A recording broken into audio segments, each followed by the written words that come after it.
Assalamualaikum warahmatullahi wabarakatuh, dengan Pak Hisham ya Pak? Betul. Oke, Waalaikumsalam warahmatullahi wabarakatuh. Ini baru pertama kali saya bertemu Bapak ya, jadi kita kenalan dulu ya Pak.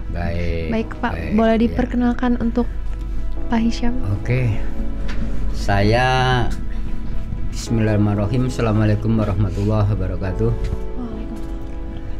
Saya sebelumnya memperkenalkan diri.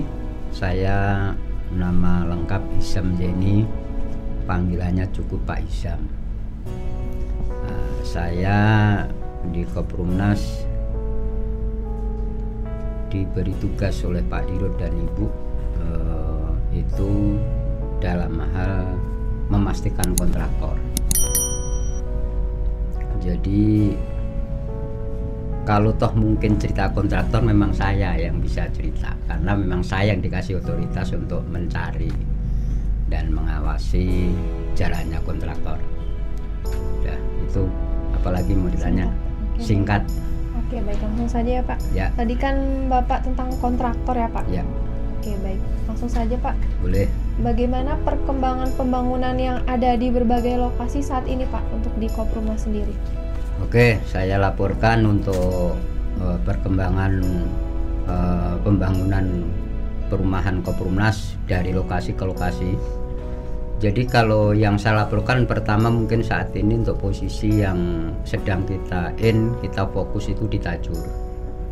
Nah, Tajur alhamdulillah mudah-mudahan sampai hari ini yang sedang berjalan ada 3 kontraktor di Tajur itu.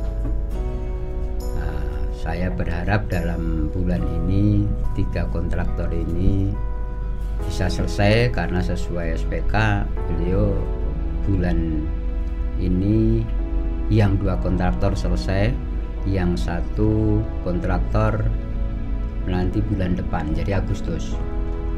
Nah, jadi untuk Tajur sih alhamdulillah, untuk pembangunan unit juga sedang berjalan, memang kita kejar. Insya Allah dalam tahun ini kita harus menyelesaikan IMP yang sudah turun, karena kan di Tajur ini kan ada 111 IMP. Nah, ini saya ngejar di Tajur tahun ini insya Allah selesai untuk bangunan unitnya. Nah, kalau untuk di Jonggol sementara kita yang jalan itu untuk BKS. Untuk unit sementara memang kita lagi fokuskan di Tajur. Juga mungkin untuk di Ciampea ini alhamdulillah Bebras sedang berlangsung, dan saat ini kurang lebih hampir udah 70 unit lah untuk BKS siap bangun. Sedangkan untuk kontraktornya memang ini lagi proses pencarian terus. Ya, kita tidak boleh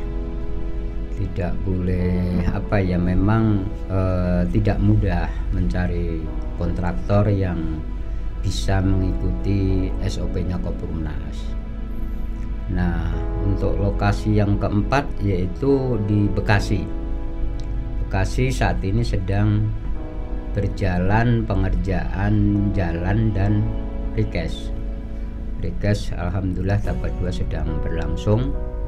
Ya, mudah-mudahan saya berharap sih di Bekasi itu September November itu ya harus sudah mulai bangunan unit. Jadi mungkin itu untuk lokasi saat ini yang di Botabek ini ada 4 lokasi yang sudah harus berjalan. Baik Pak, untuk di Koprumnas ini lokasi mana saja Pak yang sudah dibangun? Kalau yang sudah dibangun untuk Jabodetabek itu ya itu tadi Jonggol, Tajur, Ciampea, Bekasi, di khususnya Botabek itu ya 4 lokasi. Tapi mungkin sih kalau ya 4 lokasi itu yang sudah siap dan sudah turun IMP yang kita siap bangun, karena kita akan berani bangun itu bila mana legalitasnya semua juga sudah selesai. Kalau khususnya IMP-nya belum turun, kita juga nggak berani. Itu. Dalam pembangunan ini pasti mungkin ada kendala ya Pak. Nah, ini kalau kendala ya namanya di proyek itu hampir bisa dibilang 50-50. kalau kendala. Terutama kalau kendala utama itu adalah yang hampir semua kontraktor alami itu bila mana terutama faktor hujan. Karena di Bogor ini hujan itu cukup tinggi, dan kalau sudah hujan ya hampir menjadi kendala. Kalau di luar cuaca sih sebenarnya alhamdulillah untuk lokasi-lokasi kita atau Kopurnasas itu insya Allah sih nggak terlalu ini ya, ada sih tapi biasalah namanya juga di proyek. Tapi di luar kendala yang serius ya alhamdulillah nggak ada. Terutama kendala itu hanya masalah cuaca hujan sama keterlambatan material aja, di luar itu nggak ada. Berarti selain itu nggak ada lagi ya Pak untuk kendala yang besar nih Pak? Di lokasi mana sih Pak? Insya Allah iya, mungkin kalau saya boleh, tapi ini sudah diatasi oleh manajemen dalam arti Bapak Ibu. Saya di Bekasi itu memang beberapa 2 bulan yang lalu saya sempat bersama orang teknik, Ronald sama Aja, bahkan Pak Bangun juga kita bawa ke sana karena teknik ini merasa punya beban, karena kan banyak teman-teman kita anggota LSM. Tapi sih alhamdulillah saya anggap itu juga wajar karena dia juga mungkin kan pengen kenal, dan sudah saya jelaskan bahwa Kopurnasas ini visi misinya sebenarnya lumayan bagus, dalam arti kita usaha yes saya bilang, tapi misinya itu benar-benar sebenarnya juga bisa membantu orang lemah, orang kecil, saya bilang gitu. Jadi jangan juga ada proyek di sini nih seolah-olah abang melihatnya ini wah ini dikira seperti pada umumnya proyek di luar sana. Tidak, Kopurnasas ini benar-benar kita fokus membangun rumah itu, membangun rumah subsidi.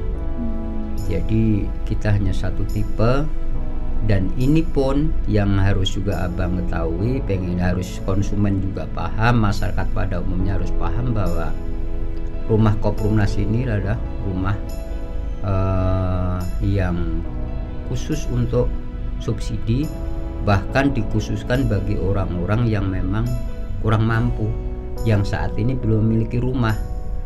Lewat Kopurnasas insya Allah, karena apa? Karena dengan syarat yang sangat mudah. Kopurnasas itu hanya KTP, dan juga kemudahan yang kita buat untuk konsumen itulah saya sampaikan ke teman-teman yang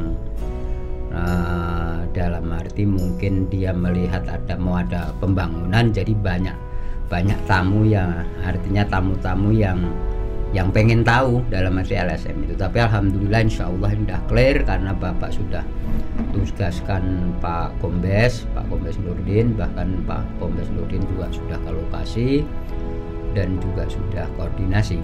Insya Allah sih ke depan insya Allah saya berharap tidak terjadi kendala lah di lapangan. Itu sih deh. Jadi sekali lagi saya meyakinkan atau memberi pengertian ke calon kontraktor itu beda ya. Kalau ke kontraktor Kopurnasas ini terlepas apapun kita punya misi baik, tapi memang saya tekankan harus punya modal. Kalau nggak punya modal ya berarti nggak bisa. Karena apa? Ya karena kita punya standar operasional yang memang sudah kita bakukan, maka termasuk ya perjalanannya untuk kontraktor itu tidak semudah mungkin dengan cara konvensional, karena dengan cara konvensional itu relatif lebih banyak peminatnya. Tetapi kalau untuk kontraktor di Kopurnasas ini benar-benar yang harus setidak-tidaknya punya memahami visi misinya kita, itulah kontraktor. Jadi nyari kontraktor Kopurnasas ini benar-benar butuh kesabaran, butuh orang yang tahu visi misinya Kopurnasas. Ya mending kalau kita, itu pun saya sudah berulang kali dapat calon kontraktor yang secara teori, secara pemaparan saya paparkan sudah sangat paham, terlepas juga bisnis misi kemanusiaannya cukup baik, nolong orang-orang kecil ya, karena namanya sandang pangan papan itu kebutuhan primer ya. Itulah yang saya sampaikan ke calon-calon mitra kita atau itu kontraktor. Tapi ya faktanya tidak mudah, jelas nyari kontraktor untuk Kompunas ini tidak mudah. Maka yang ada ini ya mudah-mudahan bisa, karena dia yang sudah sedang berjalan ini udah tahu SOP-nya Kompunas itu deh untuk pembangunan.